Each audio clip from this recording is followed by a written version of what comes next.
ரஜினிகாந்துக்கிட்ட ஆதவ அர்ஜுனா மன்னிப்பு கேட்டார். அது ஒரு பெருமையாக பேசிக்கிட்டு இருந்தாங்க.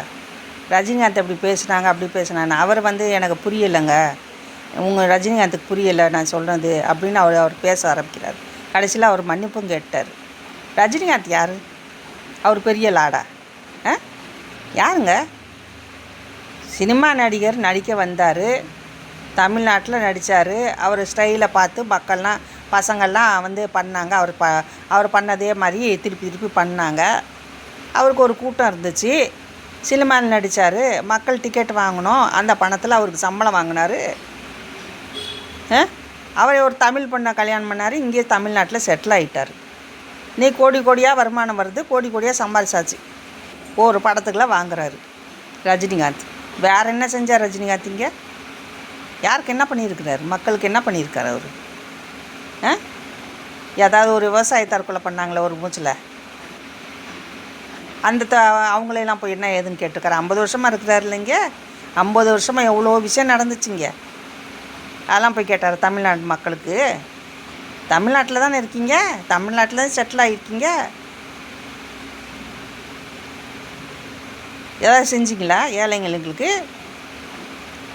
இல்லை ஏழை எளிய அவங்க பள்ளிக்கூடம் இருக்குதே, உங்கள் ஸ்கூல் வச்சு நடத்துனீங்கல்ல, அதில் ஏதாவது ஏழை மக்களுக்கு படிக்க வச்சிங்களா? ஃபீஸ் வாங்காமல் செஞ்சிங்களா? ரஜினிகாந்த் ஒரு 61 பேர்கிட்ட ஒரு கள்ளச்சாரையும் குடிச்சு செத்தாங்களே, அங்கே போய் ஏதாவது துக்கம் விசாரிச்சிங்களா? அந்த குடும்பம் என்ன கெதியில் நிற்கிது, பிள்ளை குட்டியோடு என்ன ரோட்டில் நிற்கிதுங்க, என்ன ஏதுன்னு அங்கே போய் எதுவும் பார்த்தீங்களா?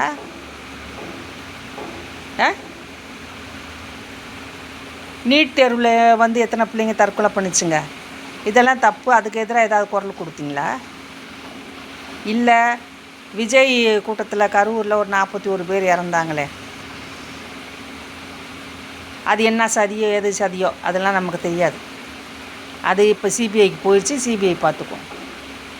அதை போய் ஏதாவது துக்கம் விசாரிச்சிங்களா? சம்மந்தப்பட்ட விஜய் போலீஸ் அங்கே வராதிங்கன்னு சொன்னதுக்கப்புறம் தான் இருக்கிற இடத்துல அந்த 41 குடும்பத்தையும் வர வச்சு உதவி பண்ணுவார் அவர். நான் ஒன்றும் விஜயோட அரசியல் நான் கிடையாது, எனக்கு வேறு அரசியல் இருக்குது, சரிங்களா? ரஜினிகாந்த் அவங்களுக்கு போய் ஏதாவது துக்கம் ஏதாவது பண்ணிங்களா? நான் வரேன் அரசியலுக்குன்னு சொன்னீங்க, வந்த வேகத்திலே போயிட்டீங்க, ஆளை காணோம், கப்புச்சுப்புன்னு இருக்கீங்க.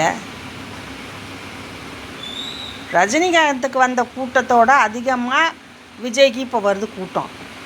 அதுதான் உங்களுக்கு உறுத்தல், கரெக்டாக? அதுதான் உங்களுக்கு உறுத்தல்.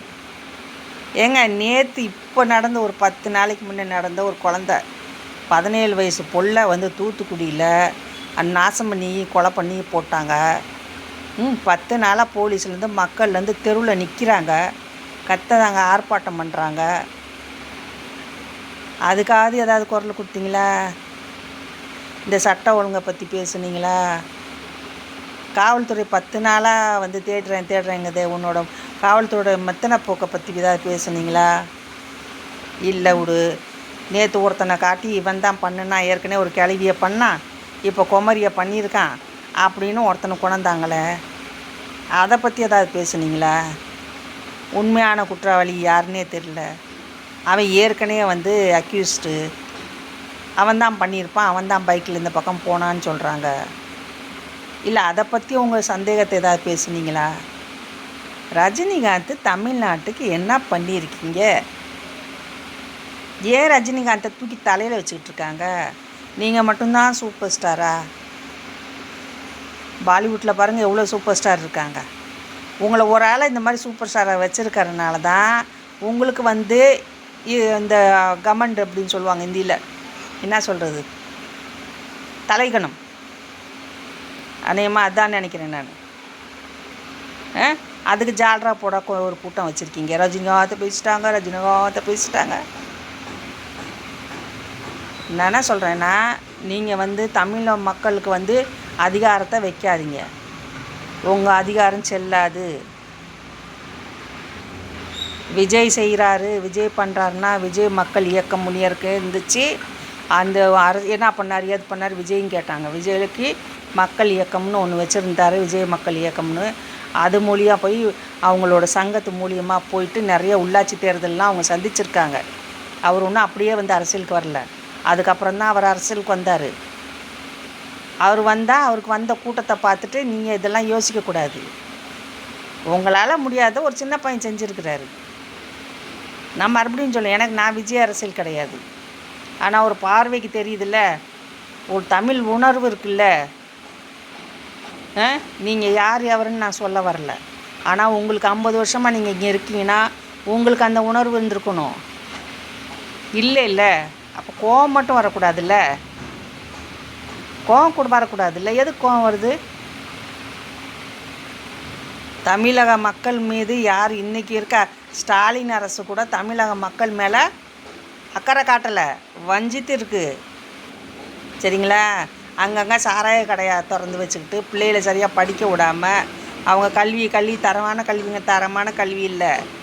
நகராட்சி பள்ளி ஒவ்வொரு பள்ளி வாசல்லையும் போய் நின்று பாருங்கள், அந்த பிள்ளைங்க வெளியில் வந்து என்னென்ன பண்ணிக்கிட்டு இருக்குன்னு. எந்த ஒரு நல்ல விஷயம்னு அதுங்களுக்கு சொல்லித்தரீங்களா என்னன்னே தெரியாது. இதெல்லாம் கோவப்படக்கூடாது.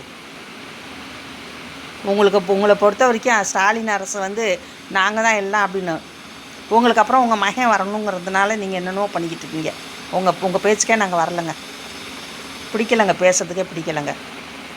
நீங்கள் 1000 பேரை உங்கள் கூட்டணியை வச்சுக்கோங்க.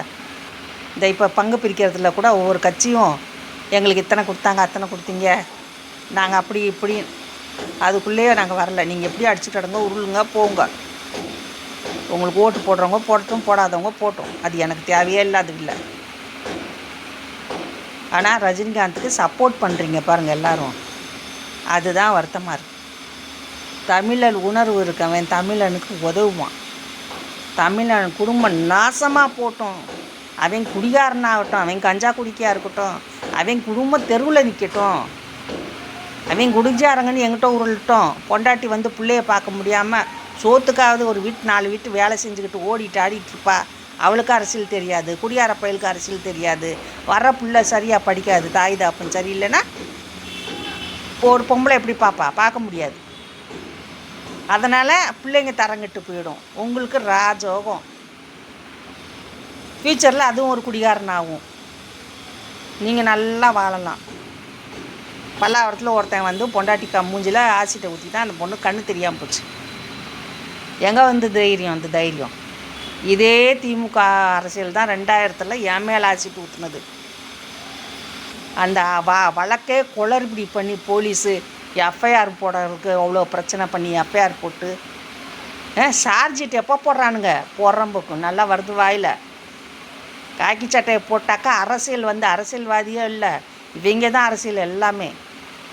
10 வருஷம் கழித்து சார்ஜிட் போட்டான். அதுவும் நான் கோட்டாக ஏறி இறங்கி கமிஷனர் ஆஃபீஸ் எங்கே, டிசி ஆஃபீஸ் எங்கே, ஏசி ஆஃபீஸ் எங்கன்னு அலைஞ்சி கோர்ட்டு வரைக்கும் போய் அந்த ஆளை சரணடைய வைக்கிறதுக்கு அதுக்கப்புறம் இவங்க சார்ஜிட் 2010 நடந்து 2010 சார்ஜிட் பட்டு ஏனோ தானோன்னு அதில் என்ன ஒரு உண்மையும் கிடையாது.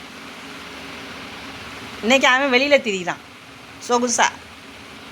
கஷ்டப்பட்டது நான். ஏன்னா உங்களுக்கு ஒரு பொண்ணோட வழியெல்லாம் உங்களுக்கு தெரியாது.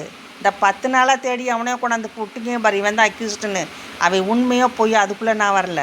அவன் உண்மையான அக்யூஸ்டாக இருந்தால் தூக்கு தண்டனை கொடுக்கணும். நீங்கள் மறுபடியும் ஆயுள் தண்டனை கொடுத்தீங்கன்னா அவன் பொய்யானவன்னு அர்த்தம், நீங்கள் செட் பண்ண ஆளுன்னு அர்த்தம்.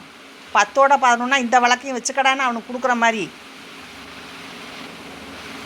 அதனால் வந்து உண்மையான குற்றவாளி அவன் பாருங்கள். இவனே உண்மையான குற்றவாளின்னு தூக்கு தண்டனை கொடுக்கணும். இந்த ஆசிட் விற்றி அந்த பொண்ணு கண்ணு போச்சுல, அவனுக்கெல்லாம் 10 வருஷம் தண்டனை கொடுக்கணும். அக்யூஸ்ட்லாம் 10 வருஷம் தண்டனை கொடுக்கணும்.